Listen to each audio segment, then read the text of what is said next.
everyone. I'm Denise Garth, Chief Strategy Officer at Majesco, and you're listening to the Future of Insurance Industry Leaders podcast series. Follow along as I interview the best and brightest leaders in the insurance industry and Insurtech landscape to bring you the latest in digital transformation, innovation, industry trends, challenges, and opportunities, as well as next-gen technologies. We use our experience to anticipate what's next without losing sight of what's now. Stay tuned to find out your next now.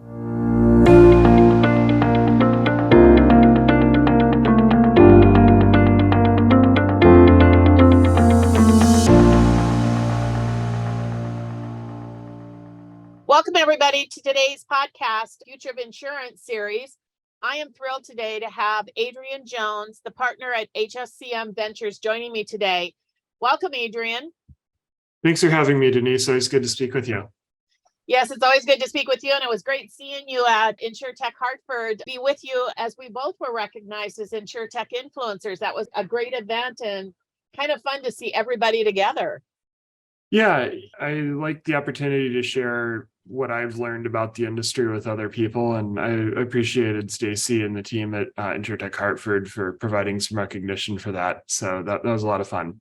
Yeah, it was. I always like to start off because not everybody always knows everybody. So if you could just kind of talk about your background with your roles at various different organizations, including insurers, reinsurers, VC, and Insurtech board member roles, and how has that shaped your view and perspective for the insurance industry and the shift and transformation that we're on? There's a lot there, Denise. So happy to get started.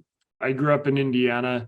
When I came out of school, I spent 10 years in the consulting business, and that's actually how I got into reinsurance. I spent 10 years in the reinsurance business. But when I was in consulting, I was told one day, get on a train, go down to Princeton, New Jersey, go to a particular address and ask for a particular person, and they'll tell you what you're going to do. And I said, okay, fine. And that's what I did. And that was my introduction to reinsurance back in 2008. Then spent 10 years in the reinsurance business. I was head of strategy at Renaissance Re from 2010 to 2016 down in Bermuda.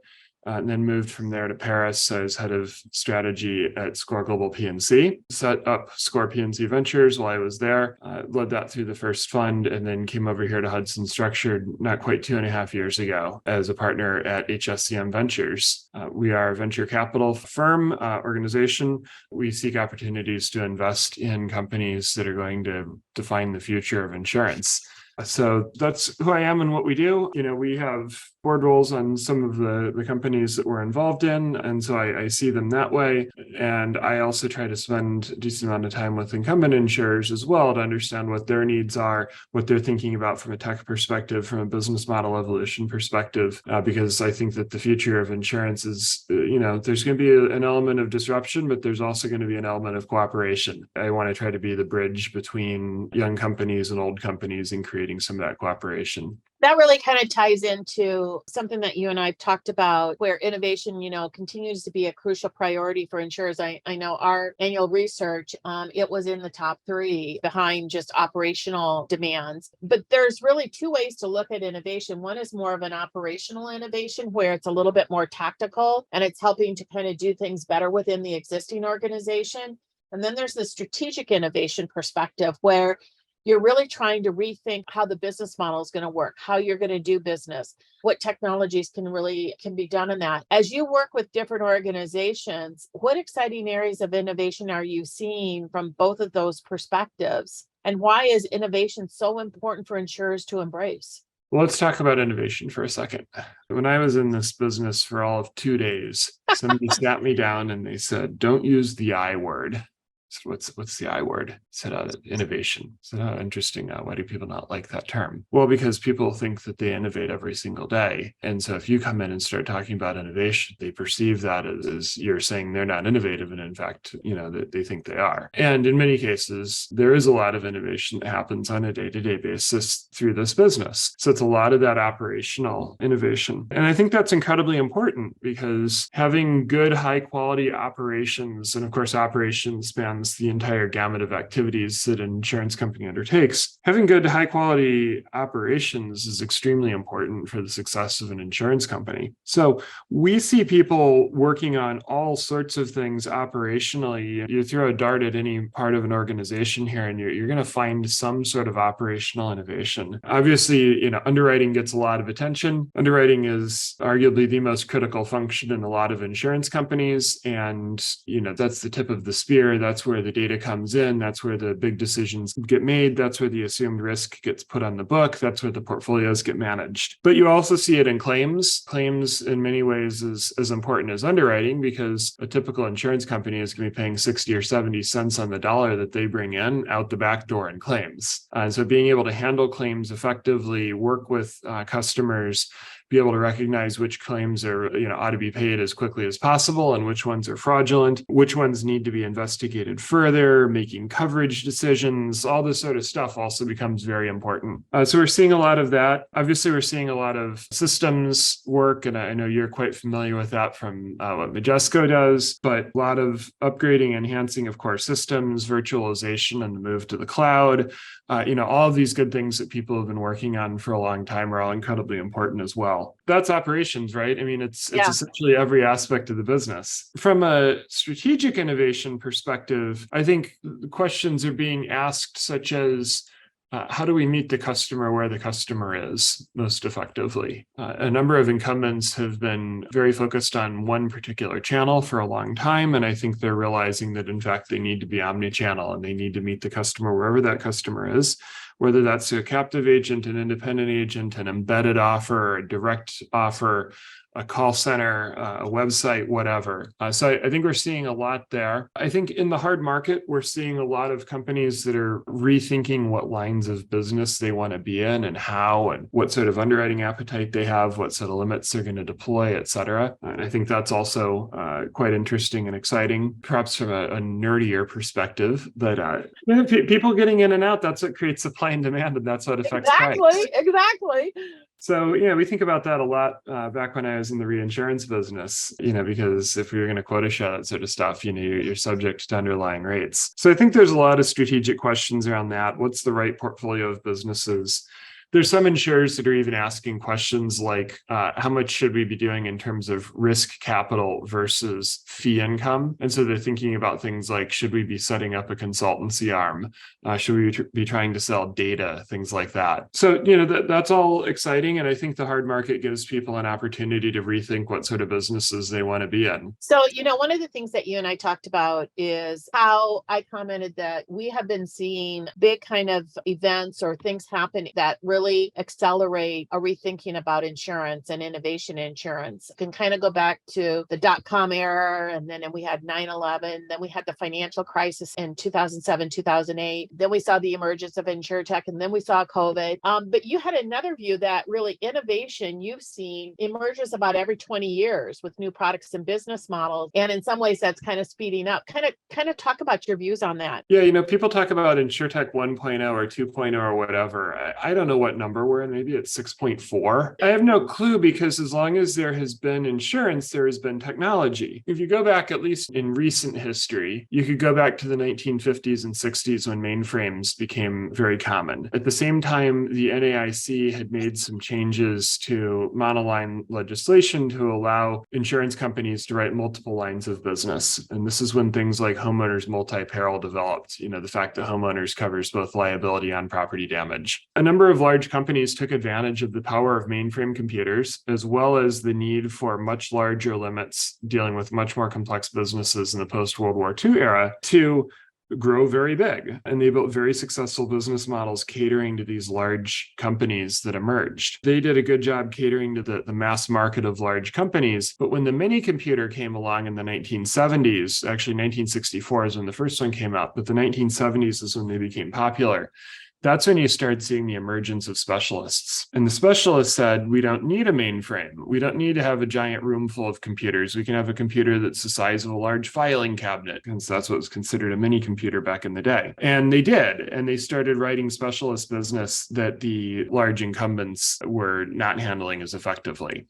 And so you saw a whole crop of businesses that emerged there, but that doesn't mean they dispatched with the previous successful companies. They grew and adapted over time. Then in the 1990s, you had Lotus 1-2-3, the early spreadsheet, along with the personal computer. And the joke at the time was all that you needed was a computer, a fax line, 2 men, and a dog, and $1 billion, and you could set up a reinsurer down in Bermuda. And that's when you had a number of very successful Bermuda companies that emerged. And they took advantage of that technology. And of course, now we all use it. But they were some of the first to really use its power. Of course, they said all we need is a personal computer. We don't even need a computer system like a mini computer. And now here we are 20 years later in the 2010s and 2020s. And I think we're seeing the same thing because of cloud, mobile, natural language processing, AI, and of course now generative AI. So we're in another one of these periods, and I think that there are going to be a lot of interesting companies that emerge out of this period, some of which I think will be household names in a few years, maybe a few in reinsurance terms, I should say. So that's like 20 in human terms. But in 20 years, there may be companies that are very young today that everybody knows and thinks about. I don't know who they are, but I think it's a pretty exciting time. I couldn't agree more. The current market conditions, the macroeconomic conditions with rising inflation and a potential recession is impacting to some extent Insurtech flow of money, but it's also driving a lot of M&A. I think it's also kind of shifting with regard to, it can be about growth, but it's got to be also about some profitability now and at least cash flow positive. What are you seeing? Do you see this kind of continuing and accelerating where instead of just a focus on growth at all costs to more of a profitability, do you see that impacting valuations? How is it going to impact the flow of money and M&A? And who will be the buyers of the insurtechs? You know, I'm beginning to see obviously technology companies like Majesco, we're buying some of them as well as some of our peers, but I'm also seeing these insurtechs being bought by some of the insurers or reinsurers as well. What do you kind of see? There's a lot there. So let me try to break it down in pieces. So let's start at the very end, which is what does the exit environment look like? I believe that the insurance business is a fundamentally conservative business that looks for others to prove technologies for them. And once those technologies are proven, then the industry adopts them in a big way. There is very little value to be gained by being the first insurer to do something. In fact, there's a lot of value to be lost because insurance is a business of not messing up. It's a business of not writing bad policies. It's a business of having at least pretty good operations. And so there's a high risk that you mess up if you're the first one to go out and try something. There is no technology, I believe, that is absolutely mission critical that any insurance company be the best at it and better than anybody else. That is not true for some sectors of the economy. Take Google, for example. It is mission critical that Google figures out generative AI and technologies like ChatGPT. I don't think that there are technologies like that in insurance. I think in insurance, though, we have to be really good at everything, even if we don't have to be perfect or industry leading at any one thing. So therefore, I think you've seen $50 billion of venture capital come into the sector, up from basically zero in 2014 and previous. There are now 100,000 people that work in the insurtech sector directly for insurtechs, according to some numbers that I added up, and that's only for 400 companies. I quit after 400. So there is an enormous amount of capital, an enormous number of people, an enormous number of new technologies, and they are all trying to figure out how do we do this better for the benefit of insurers. And those technologies which work and the companies that prove that they can work, I think have very bright futures because this is a huge industry. The average American consumer family spends about $8,000 a year on insurance, and that doesn't even include retirement insurance or employer paid health insurance. It's an industry that employs 2.9 million Americans. It's about 3% of GDP on a value-added basis. So this is an enormous industry. And when the industry decides to adopt some sort of tech, it does it in a really big way. And that, I think, is what's really exciting for today's early innovators who are out proving these technologies. You know, you asked a question about the funding environment as well. According to the Gallagher CB Insights numbers, there was $1.4 billion in funding last quarter for Insurtech. That's about consistent with what it was kind of 2018, 2019. There were 106 deals, which is again consistent with 2018, 2019. People looked at 21 because 21 was such a massive year. You had 5 billion in a couple of quarters of 21. And of course, now we're down to 1.4 billion. But still, 1.4 billion is enormous. It's far more than you saw essentially in any quarter until 2015 or 16. So it is still a massive amount of activity that's happening in the space. Frankly, that's what gets me out of bed in the morning. I read that same report yesterday, and they talked about, that one year being an anomaly because there was so much going on in that year. But it's been, if you take that anomaly out, it's really been a gradual increase since 2018, which is really good news, I think, for the industry. Now, there's one caveat to that. Well, there's a couple, but I think the most notable is the companies that are trying to raise today are trying to raise much larger sums than they were in 2018, because on average, Insurtech companies are more mature today. They've got bigger businesses, and in many cases, they're trying to raise more money. So there is a bit of a game of musical chairs going on. And I think in some cases, some companies are being left without a seat, meaning that they're just not able to raise the funds that they need at the price they want. And so therefore, we are seeing an uptick in M&A. If people read FT Partners Insurtech Almanac, which is on the FT Partners website, it's also a great read. And they reported that in the first quarter, there were 34 M&A deals. And in terms of dollar value disclosed, it actually already eclipses 2022. So we've seen an uptick in M&A. And I think a lot of that uptick is from companies who say, now's the time to be partnered with somebody who's a little bigger, who has a little bit more resource for us to work with. And I think part of that is happening because of this game of musical chairs that is, in fact, happening. One of the things we talked about, Adrian, and I know it was a conversation last week at Insurtech Hartford, was really talking about how insurance companies who are investing in technology, and in particular around data and analytics, are much better prepared operationally and strategically to react to the market shifts and opportunities. I think that it just so happens, because I live in Omaha and we are shareholders of Berkshire Hathaway. Over the weekend, their shareholder meeting, even Jane and Warren Buffett kind of commented about Geico, and that they are kind of behind the eight ball, so to speak, in terms of investment in telematics, which is heavily driven by data and analytics as compared to Progressive. And I think and Progressive's been investing for a long period of time.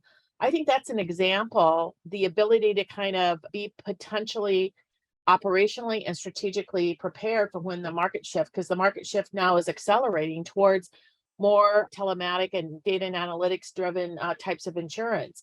So kind of give your perspectives on that and how insurers should look at themselves. We talked about as technology companies who sell insurance or vice versa.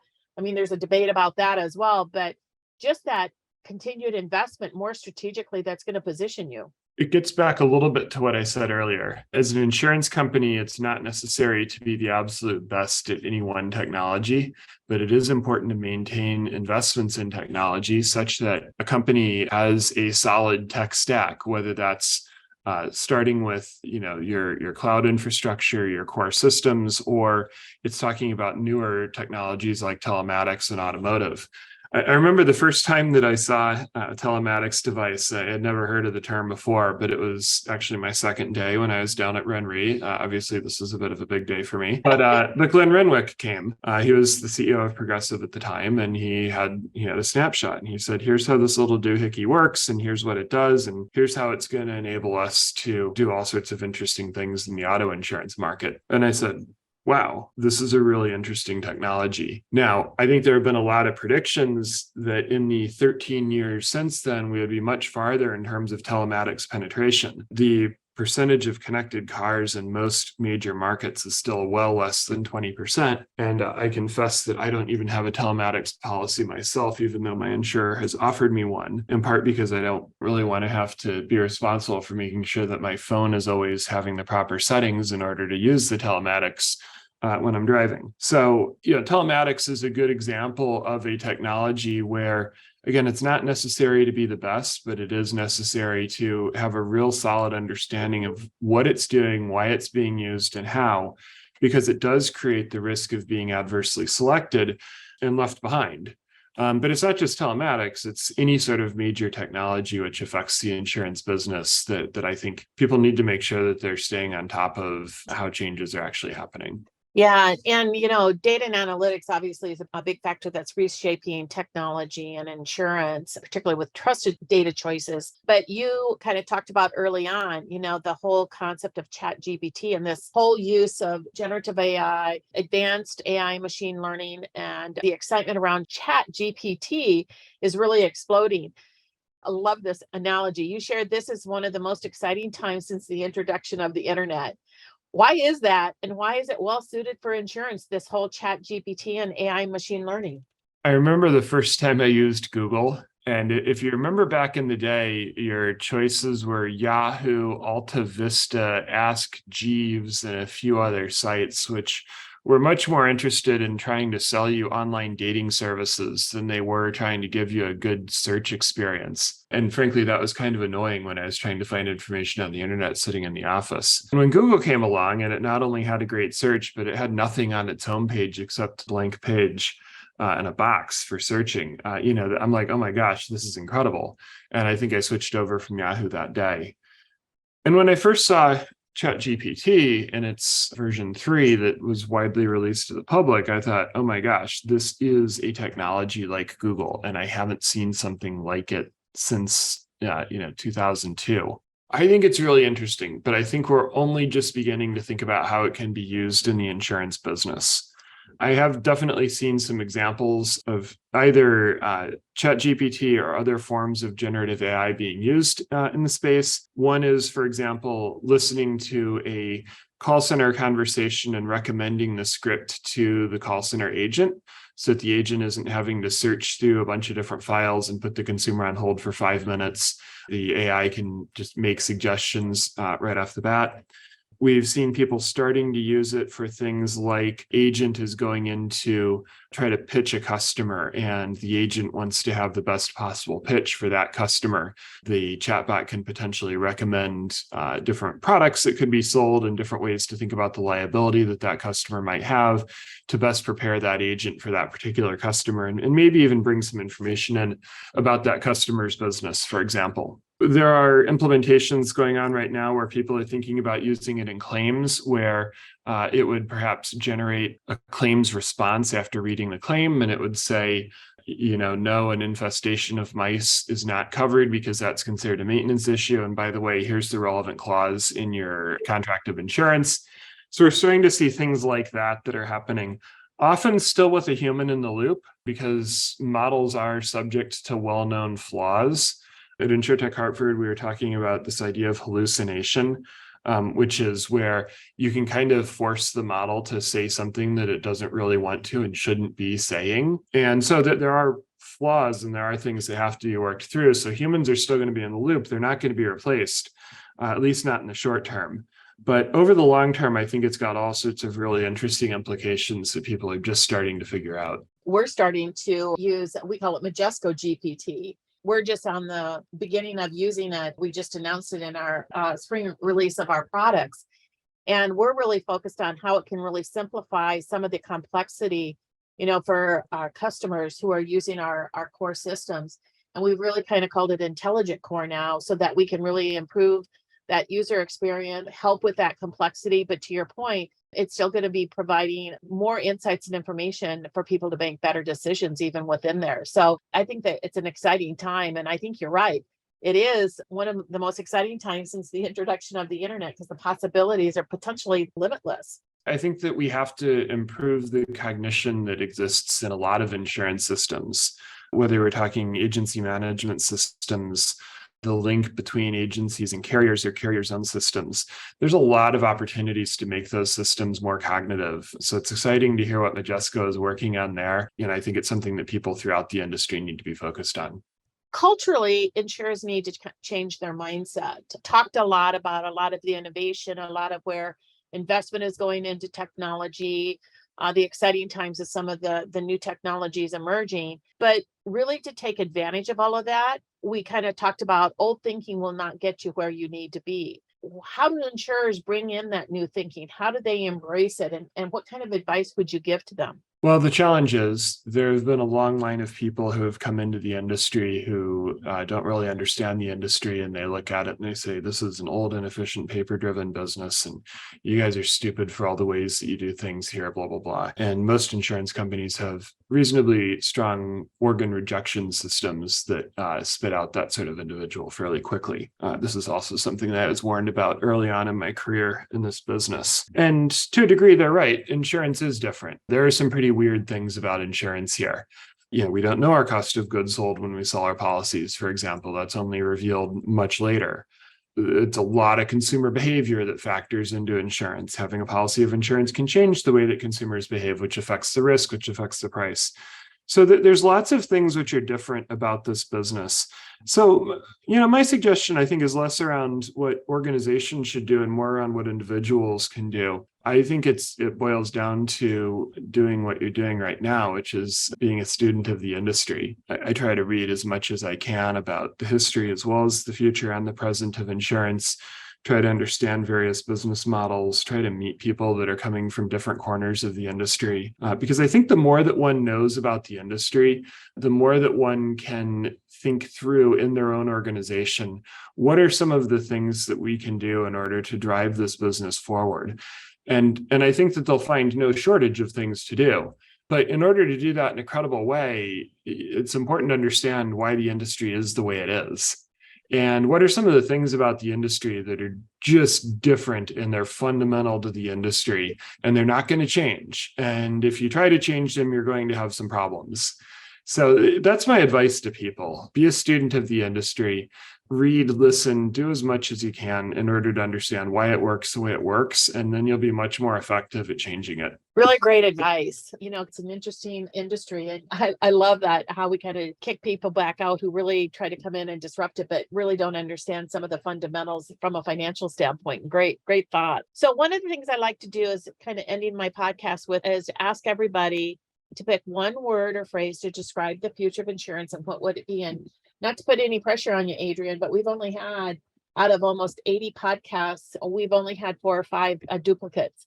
So what word or phrase would you use and why?